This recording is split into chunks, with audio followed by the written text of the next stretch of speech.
30 hektar lahan di wilayah perbatasan Kabupaten Muaro Jambi dengan Tanjung Jabung Barat hangus terbakar.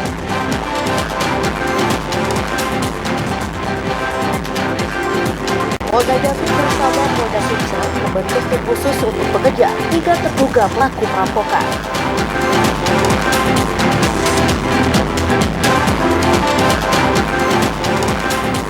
Menjelang pesta demokrasi, ribuan bilik suara tiba di Tanjung Jabung Timur.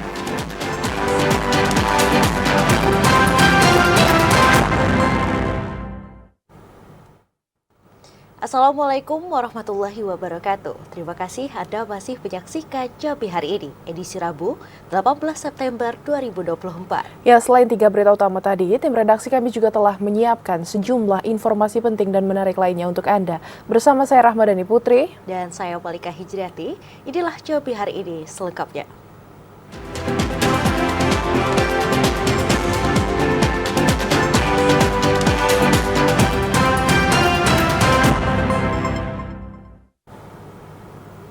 Ya, mengawali Jambi Hari Ini, Saudara, kebakaran hutan dan lahan akibat rambatan api yang berasal dari Kabupaten Muaro Jambi telah berhasil dipadamkan. Akibat insiden ini, 30 hektar lahan terbakar usai dilakukan pemetaan oleh tim Satgas. Setelah upaya pemadaman intensif yang berlangsung selama 17 hari, kebakaran hutan dan lahan di kawasan perbatasan Kabupaten Muaro Jambi dengan Desa Catur Rahayu, Kecamatan Dendang, Kabupaten Tanjung Jabung Timur berhasil dipadamkan. Puluhan personel gabungan termasuk TNI, Polri, Penggala Agni, BPBD, perusahaan, hingga masyarakat setempat dikerahkan dalam operasi pemadaman ini. Upaya pemadaman dilakukan tanpa henti baik siang maupun malam. Kepala Pelaksana BPBD Kabupaten Tanjung Jabung Timur, Helmi Agustinius mengatakan, 30 hektar lahan hangus terbakar akibat insiden kebakaran hutan dan lahan ini. Lahan yang terbakar seluruhnya bervegetasi gambut. Pada saat pemadaman, tim Satgas kerap menemui sejumlah kendala, mulai dari ketersediaan air yang jauh, angin kencang, hingga pembuatan kanal blok menggunakan alat berat perusahaan terdekat. Kabupaten Tanjung Jabung Timur dalam beberapa hari terakhir juga diguyur hujan dengan intensitas sedang hingga lebat dalam kurun waktu 15 menit lebih. Berdasarkan data kualitas udara Kabupaten Tanjung Jabung Timur yang dipantau Dinas Lingkungan Hidup setempat di ISPUNET KLHK mencatat, Indeks Standar Pencemar Udara ISPU pada Rabu 18 September 2024 pukul 8.30 waktu Indonesia Barat sebesar 34 dengan kategori baik. Memantau di semua wilayah yang ada di Desa Catur Rahayu mulai dari blok 0 sampai dengan blok 12 memang benar-benar memantau apabila memang benar-benar api itu sudah benar-benar padam. Karena lahan gambut ini kan tidak semudah memadamkan tanah mineral. Ini benar-benar dipantau, mudah-mudahan asap yang muncul tidak ada sama sekali. Ketika asap tidak muncul sama sekali di lokasi tersebut berarti kondisi memang api sudah padam. Tim Satgas Karhutla Kabupaten Tanjung Jabung Timur mencatat, sudah ada 17 kasus karhutla yang terjadi. Meski dalam beberapa hari terakhir terjadi hujan, namun masyarakat tetap diimbau untuk menjaga lahannya dari api dengan melakukan cek rutin secara berkala. Cliva Fatria, TVRI Jambi melaporkan. Ya, Saudara, hujan dengan intensitas sedang hingga lebat mulai terjadi di Provinsi Jambi dalam beberapa hari terakhir. Guyuran hujan diharapkan mampu menurunkan potensi karhutla di Provinsi Jambi. Dan informasi selengkapnya akan disampaikan langsung oleh kontributor TVRI Jambi, Randy Arta. Selamat sore, Randy. Selamat sore, Putri. Ya, Randy, bagaimana perkembangan karhutla pasca terjadinya hujan? Baik, selamat sore pemirsa. Sudah memasuki periode pancaroba, pemerintah Provinsi Jambi melalui Sekretaris Daerah Provinsi Jambi berharap bahwa kondisi ini mampu menurunkan potensi kebakaran hutan dan lahan. Kondisi kering akibat cuaca panas yang terjadi dalam kurun waktu 2 bulan kebelakang dikhawatirkan mampu meningkatkan atau memperparah kondisi karhutla di Provinsi Jambi jika tidak terjadi perubahan cuaca. Upaya pemadaman yang dilakukan baik melalui jalur darat maupun udara hanya mampu mengoptimalkan pengendalian kebakaran. Kondisi di lahan yang basah akibat diguyur hujan diharapkan mampu memperkecil potensi kebakaran hutan dan lahan yang terjadi di Provinsi Jambi. Berdasarkan informasi yang diperoleh dari BPBD Provinsi Jambi, hingga pertengahan bulan September ini tercatat ada 960 hektar hutan dan lahan yang terbakar di Provinsi Jambi, yaitu dengan rincian Muara Jambi 389 hektar, kemudian Sarolangun 256 hektar, Batanghari 96 hektar, Merangin 63 hektar, Tebo 58 hektar, Tanjung Jabung Barat 33 hektar, Tanjung Jabung Timur 21 hektar, Bungo 23 hektar, dan Kota Jambi 17 hektar. Luasan karhutla tersebut 474 terjadi pada lahan mineral, sementara 386 terjadi pada lahan gambut. Tercatat hanya ada 2 daerah di Provinsi Jambi yang hingga saat ini bebas dari kejadian karhutla, yakni Kota Sungai Penuh dan juga Kabupaten Kerinci. Sementara untuk total titik panas berdasarkan data dari satelit Aquaterra dan Suomi NPP, hingga saat ini tercatat ada 2.100 titik panas. Demikian, Putri. Karena itu bagaimana kondisi cuaca di provinsi berdasarkan hasil pengamatan BMKG? Baik, berdasarkan informasi yang disampaikan oleh Kepala BMKG Sultan Taha Jambi Ibnu Sulistiono, kondisi cuaca di Provinsi Jambi saat ini sudah memasuki periode masa pancaroba. Seluruh wilayah berpotensi terjadi hujan dengan intensitas sedang, ringan, bahkan lebat.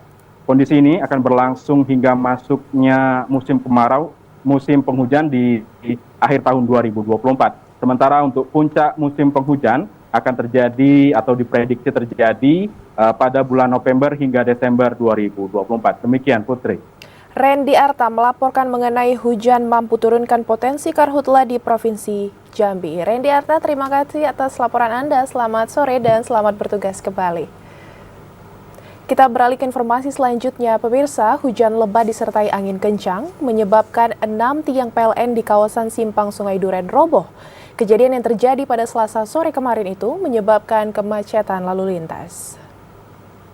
6 tiang listrik milik PLN di Simpang Rimbo Sungai Duren, Kabupaten Muaro Jambi roboh pada Selasa sore kemarin.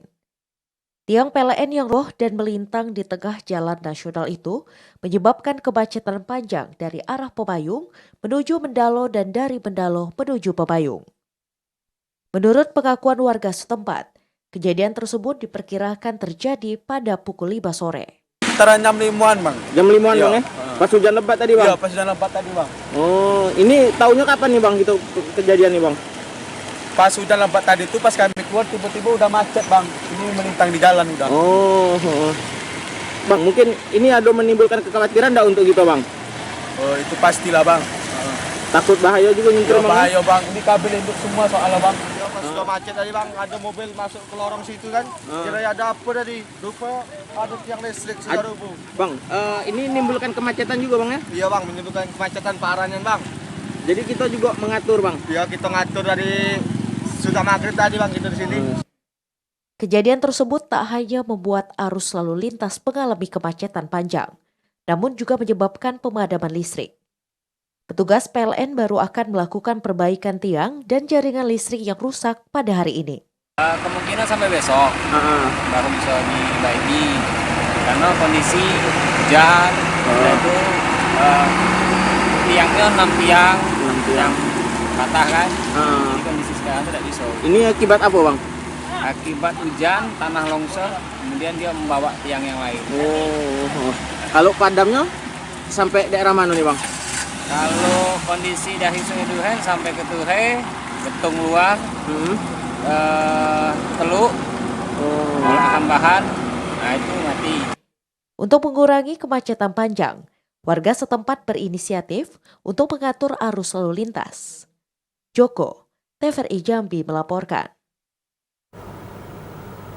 Ya, Saudara, Badan Penanggulangan Bencana Daerah BPBD Kota Sungai Penuh mengimbau masyarakat untuk mewaspadai bencana banjir maupun tanah longsor saat memasuki musim penghujan. BPBD juga telah melakukan pemetaan daerah yang rawan banjir dan longsor.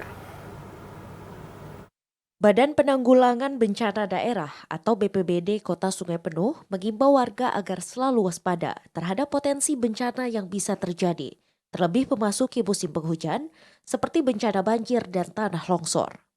Kabid Pencegahan dan Kesiapsiagaan BPBD Kota Sungai Penuh, Gustiarman mengatakan, pihaknya telah memetakan daerah yang rawan terjadinya banjir, seperti pemukiman penduduk yang berada di bantaran Sungai Batang Berau, yang berada di daerah Kecamatan Tanah Kampung, Kecamatan Koto Baru, dan Kecamatan Hamparan Rawang. Sedangkan daerah rawan longsor berada di Kecamatan Sungai Bungkal, Kecamatan Pesisir Bukit, serta Kecamatan Kumun Debai. Saat ini kita telah mendapat edaran dari BNPB bahwasanya kita harus pencegahan dini terhadap bencana banjir dan tanah longsor, terutama di daerah kita Kota Sungai Penuh yang telah diedarkan itu dasarian yang kedua pada bulan September. Gustiarman juga mengatakan pihaknya telah mengedukasi masyarakat terhadap ancaman bencana dan tindakan yang harus dilakukan jika terjadi bencana. Fahlan, TVRI Jambi melaporkan.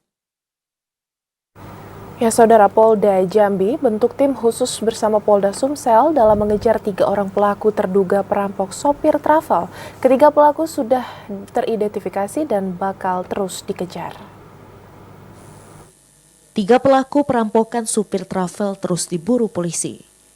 Ketiga pelaku tersebut berinisial HS, warga Tulang Bawang, Provinsi Lampung, AI, warga Bayung Lencir, Sumatera Selatan, dan AT, warga Provinsi Jambi. Di Treskrimum Polda Jambi berkolaborasi dengan Polda Sumatera Selatan, membentuk tim khusus guna memburu ketiga pelaku. Tim khusus tersebut terdiri dari Resmo Polda Jambi, Polda Sumsel, dan Satreskrim Polda Buba. Pengejaran terhadap ketiga pelaku ini sudah dilakukan dan mengarah ke Pulau Jawa. Direktur Reserse Kriminal Umum Polda Jambi, Kombes Pol Andri Ananta Yudhistira mengatakan, untuk mempercepat menangkap pelaku, polisi bakal menerbitkan ketiganya sebagai daftar pencarian orang (DPO). Upaya itu untuk mempersempit ruang gerak para pelaku. Sebelumnya, seorang sopir trapel bernama Madnur alias Inun, warga Kuala Tungkal, Kabupaten Tanjung Jabung Barat, Jambi, dilaporkan menghilang saat membawa penumpang tujuan Sumatera Selatan. Madnur dikabarkan hilang kontak sejak Senin 9 September 2024 saat membawa penumpang dari Kuala Tungkal, Kabupaten Tanjung Jabung Barat. Jasad Madnur baru ditemukan pada Rabu 11 September lalu di wilayah Bayung Lencir, Sumatera Selatan. Ari Haryodo, TVRI Jambi melaporkan. Ya, sementara itu Saudara, polisi memburu komplotan berandalan bermotor yang menewaskan seorang pria saat tawuran di kawasan Talang Bakung, Kota Jambi. Polisi mengidentifikasi 2 kelompok berandalan bermotor yang dicurigai terlibat tawuran. Tim Satreskrim Polresta Jambi memburu para pelaku yang mengakibatkan tewasnya Sigit akibat aksi berandalan bermotor di kawasan Talang Bakung, Kota Jambi. Polisi masih menyelidiki dan mencari pelaku. Dari hasil penyelidikan, polisi telah mengidentifikasi 2 kelompok yang terlibat tawuran. Polisi masih mengejar dan mencari dan menangkap pemimpin kedua kelompok tersebut. Untuk menindaklanjuti, kami sudah mengambil saksi-saksi di kejadian, di tempat orang-orang sekitar di tempat kejadian juga sudah kita ambil keterangan. Namun kendala kita masih mencari pentolan-pentolan geng motor dari masing-masing kelompok. Sebelumnya, aksi tawuran antar remaja kelompok berandalan bermotor terjadi di kawasan Talang Bakung, Kota Jambi pada Sabtu malam. Dalam tawuran tersebut, 3 orang dilarikan ke rumah sakit akibat menderita luka sabetan senjata tajam. 1 di antaranya meninggal dunia setelah dirawat di rumah sakit. Ari Haryodo, TVRI Jambi melaporkan. Kita beralih ke informasi selanjutnya, pemirsa. Pengendara roda 4 diwajibkan menggunakan aplikasi My Pertamina Subsidi untuk pembelian BBM Pertalite di SPBU. Penggunaan aplikasi ini diperuntukkan untuk mengawasi subsidi BBM Pertalite agar tepat sasaran. Pertamina Patra Niaga Jambi mewajibkan kepada seluruh pengendara roda 4 untuk menggunakan aplikasi My Pertamina Subsidi tepat saat pengisian BBM subsidi Pertalite. Kebijakan yang baru berlaku sejak 1 Agustus ini untuk melakukan pengawasan pendataan pengisian subsidi BBM Pertalite tepat sasaran kepada masyarakat. Dengan menggunakan aplikasi itu, para pengendara dapat melakukan pembayaran menggunakan barcode My Pertamina dengan terlebih dahulu melakukan pendaftaran data pribadi dan kendaraan di aplikasi tersebut. Area Manager Communication Relation and CSR Pertamina Regional Sumbaksel, Cahyo Niko Indrawan mengatakan, saat ini pendaftaran data pribadi di aplikasi My Pertamina masih dapat dilakukan para pengendara roda 4. Saat ini jumlah pengendara yang telah mendaftar diperkirakan baru 36% dari jumlah seluruh kendaraan di Provinsi Jambi. Dengan penggunaan aplikasi itu, diharapkan pendistribusian subsidi Pertalite tepat sasaran.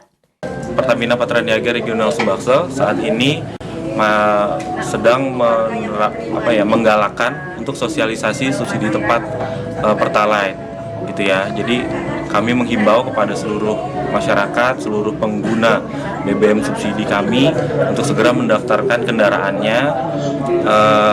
Hanya kendaraan roda 4 saat ini, silakan daftarkan kendaraannya di subsiditepat.mypertamina.id.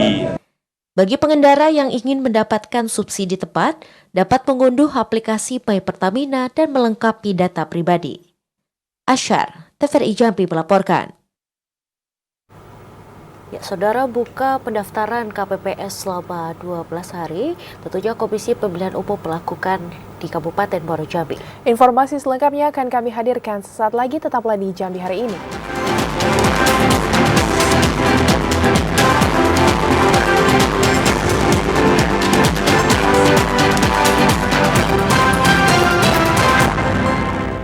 Terima kasih Anda masih setia menyaksikan Jambi hari ini dalam segmen menuju Pilkada 2024. Ya, Saudara, logistik pemilu 2024 secara bertahap tiba di Kabupaten Tanjung Jabung Timur. Logistik berupa bilik suara tersebut langsung disimpan di gudang dan akan segera disortir. Menjelang Pesta Demokrasi 27 November tahun 2024, logistik untuk kebutuhan pilkada telah tiba di Kabupaten Tanjung Jabung Timur. Ribuan bilik suara untuk pemilu 2024 tersebut telah masuk ke gudang KPU. Logistik ini datang langsung dari pusat menggunakan satu truk. Kedatangan logistik dikawal pihak kepolisian dari Polres Tanjung Jabung Timur. Ketua KPU Kabupaten Tanjung Jabung Timur, Hodijatul Kupro mengatakan, logistik yang sampai berupa bilik suara sebanyak 2028 lembar. Tiba pada Selasa 17 September 2024 malam. Pendistribusian logistik ini merupakan tahap pertama. Setelah ini, logistik lainnya akan tiba secara bertahap. Mulai dari kotak suara, perlengkapan tempat pemungutan suara, tinta dan sebagainya. Khusus untuk surat suara akan diterima setelah penetapan pasangan calon bupati maupun gubernur yang akan dilakukan pada 22 September mendatang. Satu baru ini yang datang, pertama perdana datang di dalam bentuk ini. Selanjutnya ada 4 macam lagi yang untuk tahap 1 akan datang. Waktunya nanti diinfokan. Yang masuk hari ini ya. 2028. 2028. Iya, 4 eksemplar untuk 1 TPS. Saat ini bilik suara sudah diamankan di gudang logistik.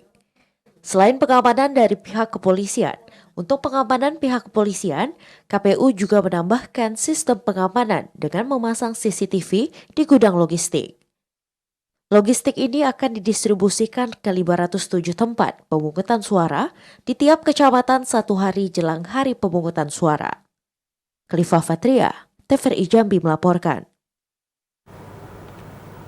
Ya, sementara itu, Saudara, KPU Muaro Jambi resmi membuka pendaftaran KPPS dengan masa pendaftaran akan berlangsung selama 12 hari, terhitung 17 September kemarin. KPU Kabupaten Muaro Jambi membuka pendaftaran kelompok penyelenggara pemungutan suara KPPS untuk pemilihan kepala daerah serentak 2024. Penerimaan KPPS ini terhitung 17 hingga 28 September mendatang. Ketua KPU Al-Mutakin mengatakan, pada Pilkada Serentak 2024, KPU Muaro Jambi membutuhkan 5.572 petugas KPPS. Jumlah tersebut sesuai dengan jumlah tempat pemungutan suara pada pilkada, yakni 796 TPS. Masing-masing TPS nantinya akan diisi 7 anggota KPPS. Al-Mutakin menegaskan, salah satu persyaratan yang harus dipenuhi untuk menjadi bagian dari penyelenggara diantaranya berdomisili sesuai TPS, memiliki surat kesehatan dan tidak tergabung dalam tim sukses peserta pilkada. Penelitian administrasi tanggal 30 September sama 2 Oktober sampai dengan 2 Oktober itu pengumuman hasil penelitian administrasi. Di tanggal 30 September sampai dengan Oktober tanggapan dan masukan masyarakat terhadap calon anggota KPPS. 5 sampai dengan 7 Oktober itu pengumuman hasil seleksi calon anggota KPPS. Tanggal 7 Oktober penetapan, tanggal 7 Oktober juga pelantikan KPPS. Untuk pendaftaran KPPS langsung dilaksanakan di PPS pada masing-masing desa dan kelurahan.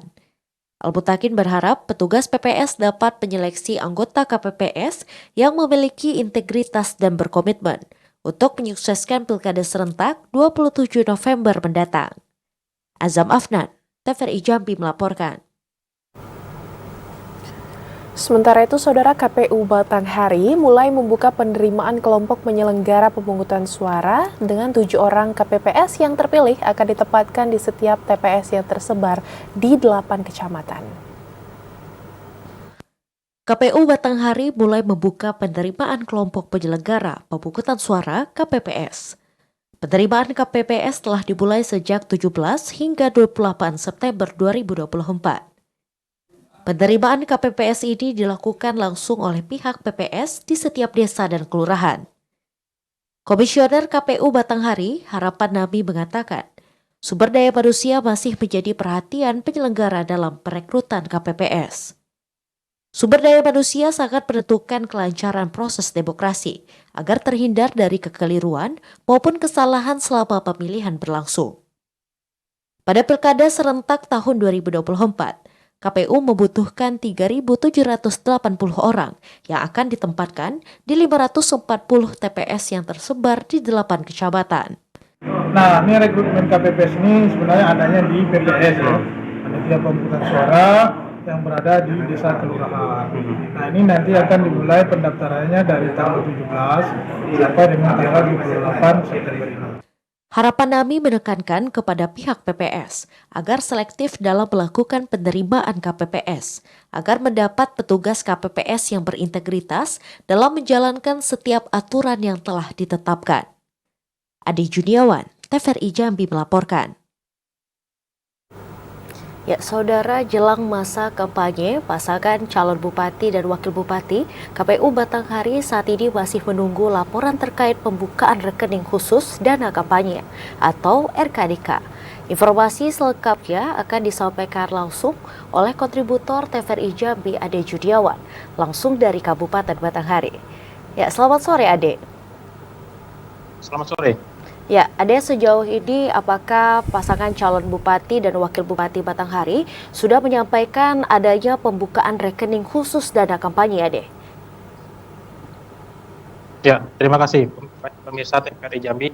Untuk pelaksanaan atau tahapan pembukaan rekening dana khusus dana kampanye atau RKDK bagi pasangan calon bupati dan wakil bupati Kabupaten Batanghari, sampai saat ini pihak KPU sendiri mengklaim masih menunggu penyampaian dari RKDK tersebut, di mana pihak KPU sendiri telah memberikan waktu nanti batas akhirnya yakni sampai tanggal 24 September untuk batas akhir penyerahan RKDK tersebut.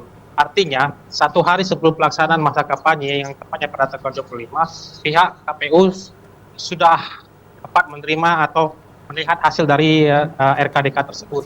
Dan nantinya RKDK ini sendiri akan dilakukan dipergunakan nantinya untuk pelaksanaan atau kegiatan kampanye dari paslon wakil bupati maupun wakil bupati Kabupaten Batanghari. Dan nantinya juga untuk syarat atau ketentuan dari RKDK atau penerimaan dari sumbangan dana kampanye sendiri, pihak KPU telah menentukan ada beberapa hal berkaitan dengan penerimaan itu wajib diterima atau bantuan dari dana kampanye dari pihak-pihak tertentu seperti pihak swasta atau perseorangan maupun lembaga-lembaga swasta yang atau non pemerintahan yang ada di Kabupaten Batanghari. Demikian. Ya, selanjutnya Ade, apakah ada ketentuan dari Komisi Pemilihan Umum terkait batasan nilai maksimal sumber dana kampanye itu sendiri, Ade? Silakan. Ya, untuk berkaitan batas maksimal dari dana kampanye sendiri, pihak KPU juga telah menentukan sesuai aturan di mana khusus untuk dana bantuan kampanye dari pihak perseorangan sendiri, pihak paslon hanya dapat menerima batas maksimal sebesar 75 juta. Dan untuk lembaga swasta atau instansi swasta lainnya, pihak paslon hanya dapat menerima maksimal bantuan sebesar 750 juta.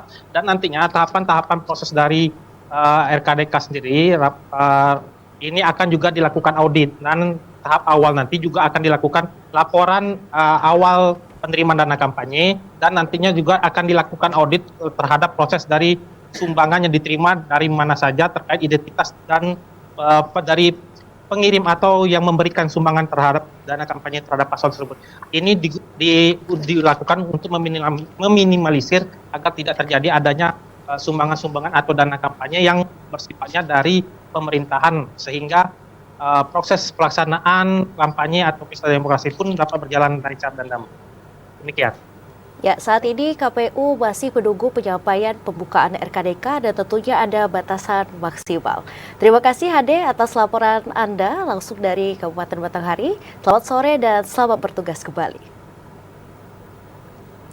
Beralih ke sorotan lainnya, Saudara. Jelang hari pelaksanaan Pilkada Serentak tahun 2024, KPU Provinsi Jambi menggelar sosialisasi, kampanye, dan dana kampanye pemilihan gubernur dan wakil gubernur Jambi.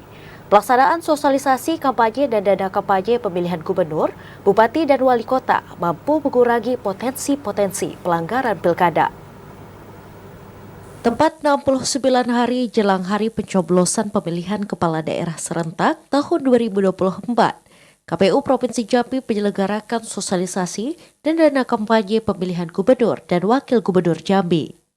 Kegiatan tersebut dibuka langsung oleh Ketua KPU Provinsi Jambi, Iron Syahroni. Iron Syahroni mengatakan, sesuai peraturan Komisi Pemilihan Umum nomor 2 tahun 2024, ada 3 hal yang perlu diperhatikan dalam pelaksanaan kampanye. Pertama, tentang kesesuaian regulasi waktu. Waktu kampanye dimulai sejak 25 September hingga 23 November atau selama 2 bulan, harus menjadi perhatian khusus seluruh pihak. Kedua, yakni terkait metode kampanye. Aturan tersebut akan diatur sedemikian rupa agar tidak melanggar prinsip-prinsip keadilan bagi setiap pasangan calon. Ketiga, terkait dana kampanye. Setiap pembiayaan yang menggunakan uang harus dicatat dan dikelola dengan akuntabel oleh setiap paslon melalui rekening khusus dan bersifat wajib.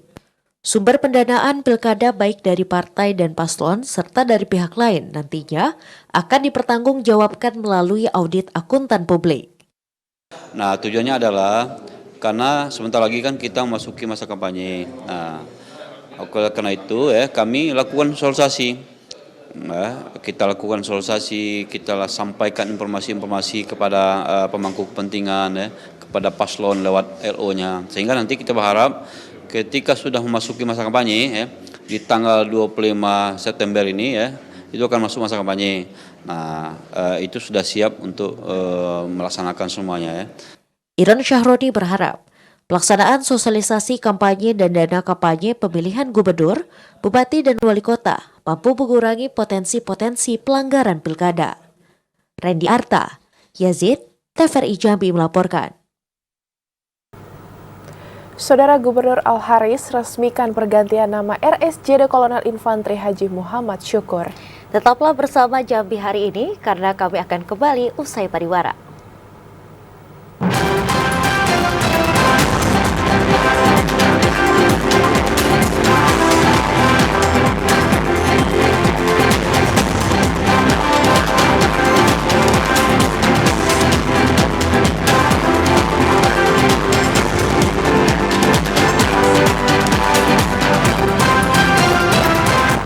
Ya, terima kasih saudara, Anda masih menyaksikan Jambi hari ini dalam segmen advertorial.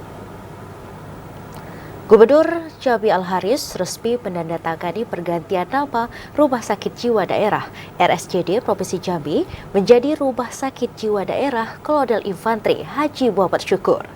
Pergantian nama itu dilakukan sebagai komitmen untuk meningkatkan pelayanan kesehatan kepada masyarakat. Rumah Sakit Jiwa Daerah RSJD Provinsi Jambi resmi berganti nama menjadi Rumah Sakit Jiwa Daerah Kolonel Infantri Haji Muhammad Syukur. Peresmian pergantian nama itu dilakukan oleh Gubernur Al-Haris yang ditandai dengan penandatanganan prasasti nama baru RSJD. Al-Haris mengatakan perubahan nama RSJD Provinsi Jambi menjadi RSJD Kolonel Infantri Haji Muhammad Syukur dilakukan sebagai komitmen untuk meningkatkan pelayanan kesehatan kepada masyarakat. Tak hanya menangani masalah kejiwaan, RSJD Kolonel Haji Muhammad Syukur juga ditargetkan dapat melayani pemeriksaan kesehatan sebagaimana layaknya rumah sakit biasa untuk mengoptimalkan pelayanan kesehatan bagi masyarakat. Al-Haris menekankan perubahan nama RSJD Provinsi Jambi menjadi RSJD Kolonel Haji Muhammad Syukur juga dilakukan untuk merubah paradigma negatif masyarakat terhadap pelayanan rumah sakit jiwa. Pemerintah Provinsi Jambi akan mengupayakan RSJD Kolonel Haji Muhammad Syukur dapat segera naik menjadi tipe A. Upaya ini dilakukan dalam mendukung hadirnya fasilitas pelayanan kesehatan yang semakin baik bagi masyarakat. Bupati berapa kali, Ketua DPRD Provinsi Jambi, nah kita abadikan namanya sebagai nama Rumah Sakit Jiwa Daerah, yaitu Rumah Sakit Kolonel Haji M. Syukur, ya. Nah kita berharap nanti ini bisa beroperasi dengan baik dan pelan. Nanti seiring dengan namanya nanti tipenya naik nanti, ini kita mulai berubah jiwanya. Rumah Sakit Haji M. Syukur Daerah Haji M. Syukur Jambi. Tapi sub layanannya tetap penggunaan kita kejiwaan. Nah itu saya itu intinya. RSJD Kolonel Infantri Haji Muhammad Syukur telah bertransformasi untuk melayani pelayanan kesehatan non-jiwa, yakni dengan melengkapi fasilitas kesehatan poli penyakit dalam, poli bedah, poli anak, poli syaraf, ruang operasi, dan berbagai fasilitas kesehatan lainnya. Randy Arta, TVRI Jambi melaporkan. Ya, Saudara, PJ Bupati Kerinci Ashraf menghadiri acara Kenduri Suko atau Kenduri Sudah Tuai di Desa Air Bersih, Kecamatan Air Hangat Barat, Kabupaten Kerinci. Pada kesempatan tersebut, Ashraf juga menerima gelar Seko Kehormatan yang diberikan oleh pemangku adat setempat. Pejabat Bupati Kerinci Ashraf menghadiri acara Kenduri Suko Masyarakat 3 Desa Air Bersih, Kecamatan Air Hangat Barat, Kabupaten Kerinci. PJ Bupati Ashraf mengatakan, Kenduri Suko merupakan tradisi adat asli Kabupaten Kerinci yang di dalamnya terkandung nilai-nilai kepemimpinan dan moral serta kepercayaan. Ia juga mengimbau kepada masyarakat, terutama generasi muda untuk tetap menjaga dan melestarikan adat dan budaya yang sudah ada sejak zaman dahulu. Pada kesempatan tersebut, PJ Bupati Ashraf juga menerima gelar Seko Kehormatan yang diberikan oleh pemangku adat setempat dengan gelar Depati Puncak Negeri. Pemberian gelar Seko ini ditandai dengan pemasangan keris di pinggang PJ Bupati Kerinci Ashraf. Kenduri Suko merupakan salah satu unsur kebudayaan asli Kerinci yang di dalamnya terkandung nilai-nilai kepemimpinan, moral, kepercayaan, seni maupun norma-norma hukum. Sebagai masyarakat yang sangat memegang teguh adat, maka Kenduri Suko harus diteruskan, dilestarikan, diwariskan agar nilai-nilai luhur yang terkandung di dalamnya tidak lapuk karena hujan, tidak lekang karena panas, sehingga adat istiadat dan berlaku di daerah kita bisa kita lestarikan. Masyarakat 3 Desa Air Bersih, Kecamatan Air Hangat Barat begitu antusias mengikuti rangkaian acara Kenduri Suko tersebut. Kegiatan ini juga diberiahkan dengan berbagai penampilan atraksi seni budaya tradisional Kabupaten Kerinci. Ilwan, TVRI Jambi melaporkan. Ajang Lomba Wiramadia Palang Merah tingkat nasional keempat resmi berlangsung di kampus UIN STS Jambi. Kegiatan yang diselenggarakan secara rutin tersebut bagian dari rangkaian peringatan Hari Ulang Tahun ke-79 Palang Merah Indonesia. Unit Kegiatan Khusus Korps Sukarela Palang Merah Indonesia Perguruan Tinggi Universitas Islam Negeri Sultan Taha Saifuddin Jambi menyelenggarakan ajang Lomba Wirabadya Palang Merah tingkat nasional keempat. Kegiatan yang berlangsung pada 16 hingga 20 September 2024 diikuti siswa dan siswi dari 26 sekolah, mulai dari tingkat SMP, SMA, dan SMK. Kegiatan ini mengusung tema relawan muda sebagai tonggak keberhasilan bersama Alawiyah keempat. Diisi dengan berbagai perlombaan, diantaranya cerdas cermat, syarhil Quran, lomba pertolongan pertama, perilaku hidup sehat, lomba jurnalistik, dan berbagai lomba lainnya. Ketua PMI Provinsi Jambi Hasan Basri Agus mengapresiasi terlaksananya kegiatan ini dan berharap para peserta dapat menjunjung tinggi sportivitas dan dapat mengembangkan bakat serta kemampuan bagi peserta. Kami terima kasih banyak atas penyelenggaraan acara ini, dan ini tidak akan mungkin terlaksana tanpa didukung oleh Pak Rektor dan seluruh keluarga besar Sindika Akademika di Jambi. Lagi terima kasih, dan tadi dalam kata sambutan Bapak Gubernur juga mendorong agar PMI ini bisa berperan sosial masyarakat. Asisten 1 Setda Provinsi Jambi Arif Munandar mengatakan, ajang ini bukan hanya sekedar kompetisi, namun menjadi wadah untuk silaturahmi dan pertukaran pengetahuan. Apresiasi kegiatan ini dan mendorong ya supaya generasi muda kita dapat menumbuhkan jiwa-jiwa sosial dan rangka jiwa menolong bagi sesama sesuai dengan visi-visi Jambi, yaitu memantapkan kualitas sumber daya manusia yang tidak hanya pintar dalam ilmu pengetahuan tapi juga punya jiwa yang bagus. Pada kegiatan seremonial yang berlangsung 17 September kemarin juga diisi dengan prosesi potong tumpeng. Azam Afnan, TVRI Jambi melaporkan.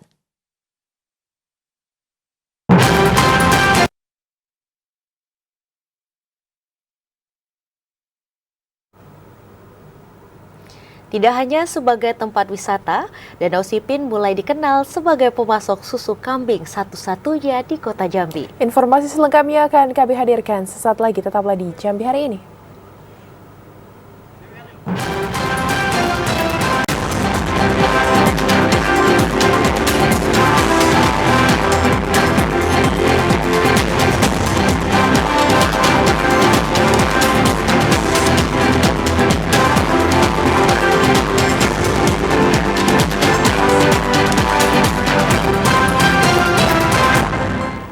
Ya, terima kasih saudara, Anda masih menyaksikan Jambi Hari Ini. Atlet biliar Jambi Rizky melaju ke babak perempat final dalam ajang Pekan Olahraga Nasional ke-21 Aceh Subud. Rizky menunjukkan performa yang luar biasa dengan mengalahkan lawan-lawannya di babak sebelumnya dan optimis meraih medali.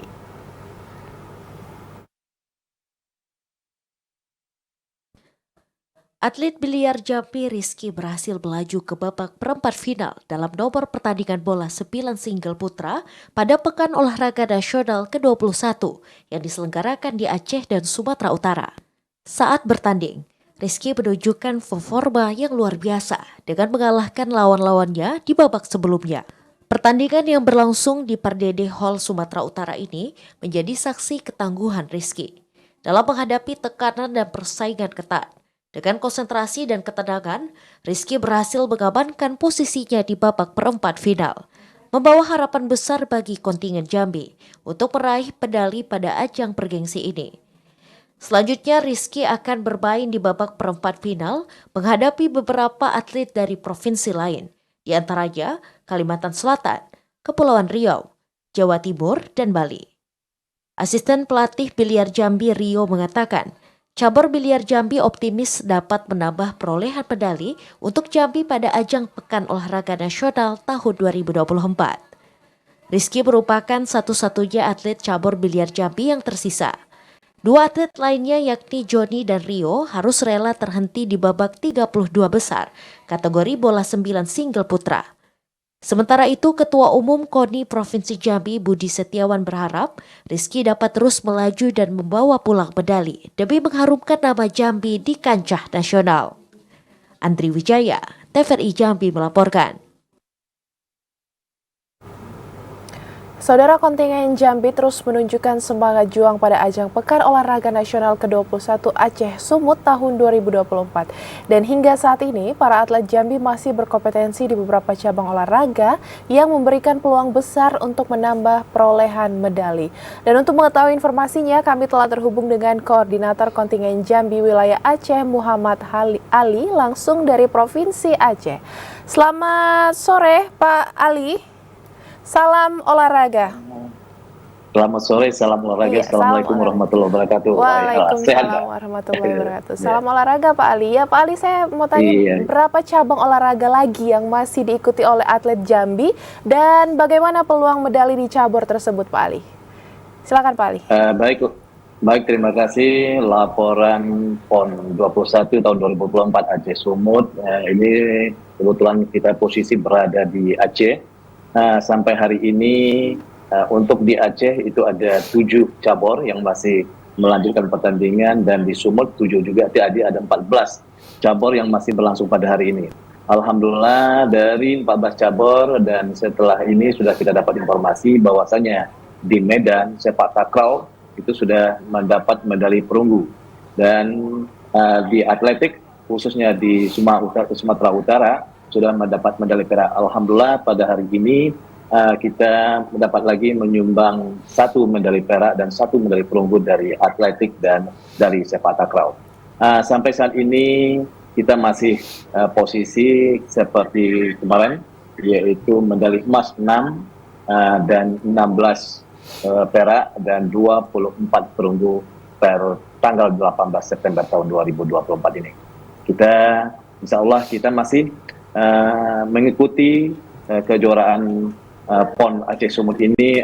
Masih ada 5 cabur, dan insya Allah dari 5 cabur ini masih berpeluang, yaitu antara panahan, angkat berat yang sedang berlangsung, dan biliar di Sumut masih berlangsung. Kempo dan menembak itu ada posisi di Aceh sekarang ini yang melaksanakan kejuaraan yang masih berlangsung sampai sore hari ini.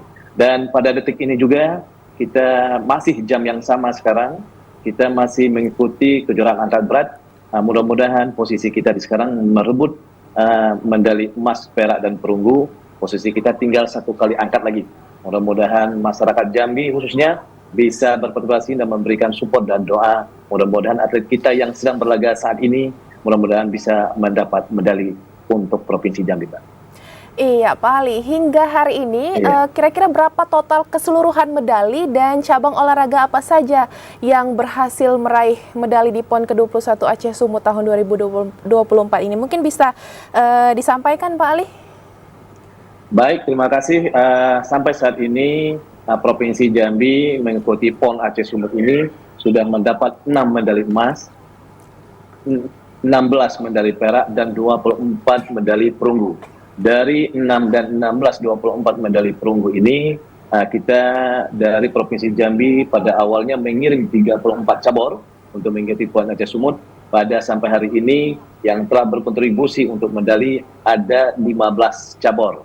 Di antaranya ada senam, dayung, angkat besi, polo air, petang, kuras, biliar, squash, wusu, stop tenis, balap motor, gulat, atletik, taekwondo. Dan hari ini insya Allah angkat berat bisa juga menyumbang medali. Nanti sampai detik hari ini ada 15 cabur yang sudah menyumbang medali untuk Provinsi Jambi, Pak. Baik, Pak Muhammad Ali melaporkan langsung dari Aceh mengenai atlet Jambi yang masih berjuang di beberapa cabang olahraga. Terima kasih Pak Ali atas laporannya.